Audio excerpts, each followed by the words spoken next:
Yeah. And isn't it good to know the Lord? Isn't it good to know his name? Wow. For anybody who may have made the salvation prayer tonight, yes, well done. You've done a great credit. And may the Lord bless you for that. Okay, so we are asking tonight, what has the eye got to do with it? You know, the eye has got everything, everything to do with it because the eyes that God gave you, have you ever asked yourself what you set your eyes upon? What you even set your eyes upon as you walk on the streets, as you interact, even with your phone, as you, because your eye will feed your soul. Your eye is like a gate to the body.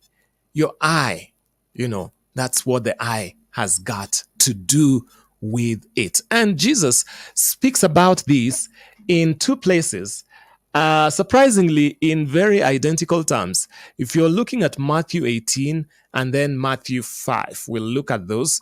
In verse 6 of Matthew 18, it says, if anyone causes one of these little ones, those who believe in me, to stumble, it would be better for them to have a large millstone hung around their neck and to be drowned in the depths of the sea. Woe to the world because of the things that cause people to stumble. Such things must come, but woe to the person through whom they come. If your hand or your foot causes you to stumble, cut it off and throw it away. It is better for you to enter life maimed or crippled than to have two hands or 2 feet and be thrown into eternal fire.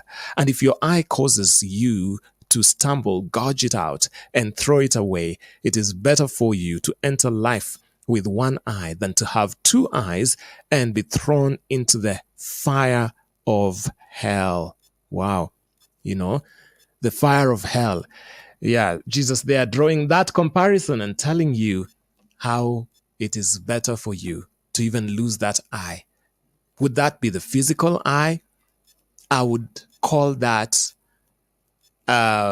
even more a spiritual eye. Your eye that is physical feeds into your spiritual eye, because as we are going to find out from Matthew 5, there he talks about adultery. And so we read from verse 27, and it says, you have heard that it was said, you shall not commit adultery. But I tell you that anyone who looks at a woman lustfully has already committed adultery with her in his heart.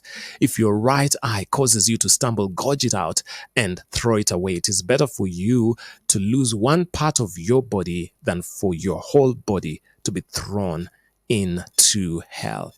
So there we see that repetition, and in strikingly similar language. If your eye causes you to stumble, gouge it out.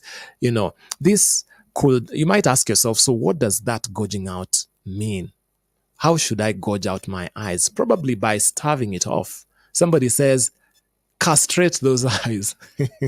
Castrate your eyes, Somebody might say, ouch, but if it is necessary for you not to watch that movie, why would you even watch it? If that movie is going to awaken some passions and some lust. So this means you're going to have to deny yourself some of those things. If it's a magazine that's glossy, but it is dirty, why would I have, to go over that? Sometimes it's just, as King David was just up there in his parlor, and lo and behold, he looked at a woman who was bathing just a distance off, and it led him into adultery because this was somebody's wife. So sometimes you're looking at your eyes, and as a Christian who is full of faith in the Lord, you're asking yourself, Jesus talks about woe to that person who causes the innocent ones to go and become sinful. It were better if a millstone was tied around them and they were thrown into sin.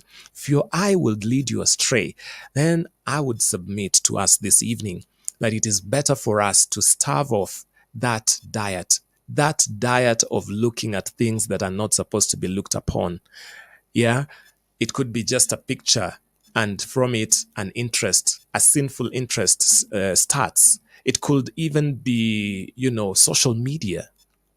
If the pages that you follow there are not anything worth looking upon.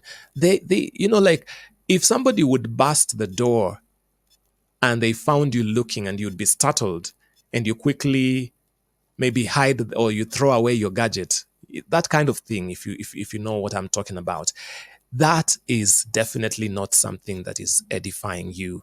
That is something that you need to throw away. And maybe I'm speaking to somebody who's been having such struggles. You have to, for you to consume anything, you have to go into your own room or your own confines. Or maybe you're living alone and maybe there's nobody really to police you or to supervise what you're watching. You're young, you're in under parental care, or you are of age and therefore you're living alone. But even if you're living alone, whatever you're looking at, will Jesus be proud if he were to manifest his presence before you? Or will you be conflicted? If it makes you to conflict, then this is something that you should put away. And by so doing, you've gouged out that eye that would lead you to some sinful habits, to something that is not right. This is what Jesus would have us do. This is what Jesus is interested in, in helping us not to see, not to watch.